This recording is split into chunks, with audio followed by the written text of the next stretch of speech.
A tomb of memories. There were 6 of us with shovels in our hands, standing by the grave. We were exhausted from digging. The weather began to frost. The smell of dirt and sweat filled the air. I should have been with my sister, traveling by car thousands of miles away, but I actually buried it in the woods. Next to, and 5 strangers who claimed to be his friends. He died last week in a hit-and-run accident. His perfect life shattered in an instant. Fate is so ironic. I wasn't there when his body was found, but I heard healthcare workers trying to get him out of the wrecked car. He struggled for 19 minutes. A few days later, my parents agreed to cremate him, hold a small ceremony, and distribute his belongings to anyone who needs them.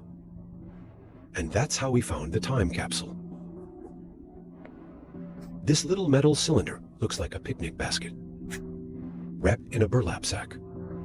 In the trunk of his car, treasure box waiting to be opened. I learned from his basic college notebook. He kept it for a friend. But he also plans to bury him in Carrington Woods Cemetery as a memorial to his own childhood.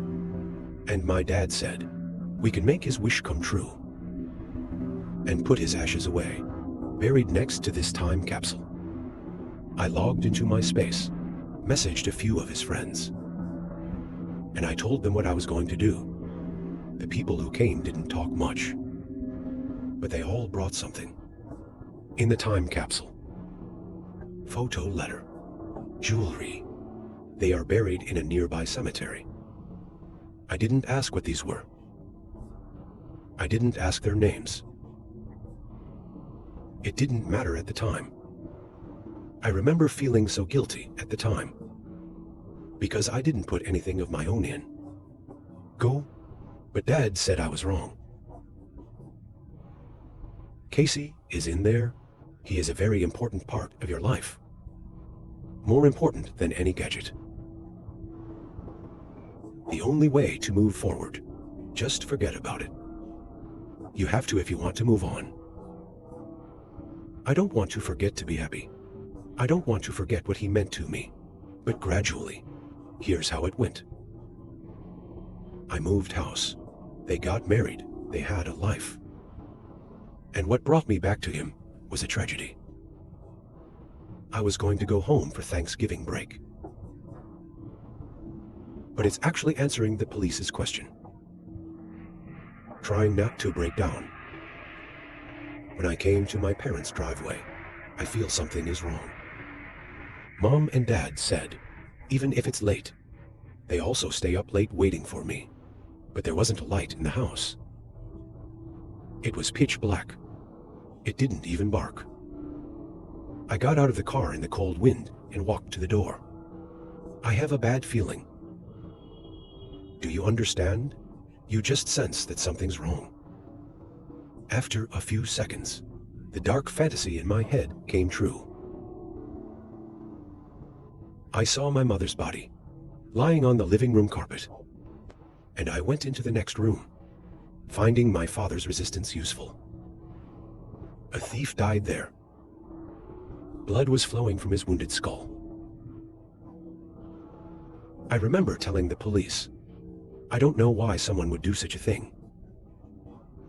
My parents go to church regularly. I will also help at the homeless shelter. These are wonderful people. No one seems to know where my dad is. Police speculate. The robbers took him hostage. During interrogation, the police officer's words caught my attention when they removed the thief's body. Saw something strange. Just know me and immediately realize what it is. It's Casey's time capsule. Saw him outside the field. Already unusual. Except for those 4 or 5 people. No one at all know where he is buried. But now he's been dug up by the thieves. And that raises a lot of questions. In the time capsule, is there anything they want? How did they know where he was buried? What did Casey and the others put in there? I asked the Golden Room, "Can I take it away?"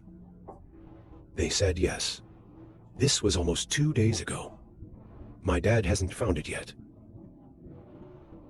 The time capsule arrived today. I've been mentally preparing for a long time. I finally opened it. The police said it should belong to me, because I don't have any other living family. Can take him. I suddenly thought, so much bloodshed in the world. It was caused by such a small thing. I pried open in anger. Throw the contents on the bed. First glance. The stuff inside doesn't seem to be useful. There are some jewelry. I see. It was given to him by his ex a long time ago. And him and his friends. Photos of going camping in the nearby woods. He loved those woods. I stared at that photo. The date above is 2013. I was stunned. I find something wrong with this photo. Casey died in 2009. Who put the stuff in the time capsule after that? Makes it look like Casey did it. Then I saw a briefing. Strange news headlines above. It gave me a sense of insecurity and fear. The Carrington Woods homicide remains unsolved. 2 boys went missing at Carrington Cemetery. The authorities have not solved the mystery of the unidentified body's grave. The ownership of Carrington Cemetery remains disputed. I don't know what all this means. But the next thing let me know. It's just serious. That's a picture of my father digging a grave in the woods. Is Casey spying on them? I saw the letter he wrote to my mother. I realized that dying in Cassia, they've been in contact ever since. I reach out, go get a notebook with my name on it. Who would do that to confuse me? Then tell your parents. Said I peeked at his diary. I recognized him immediately. Paul, I know you have questions.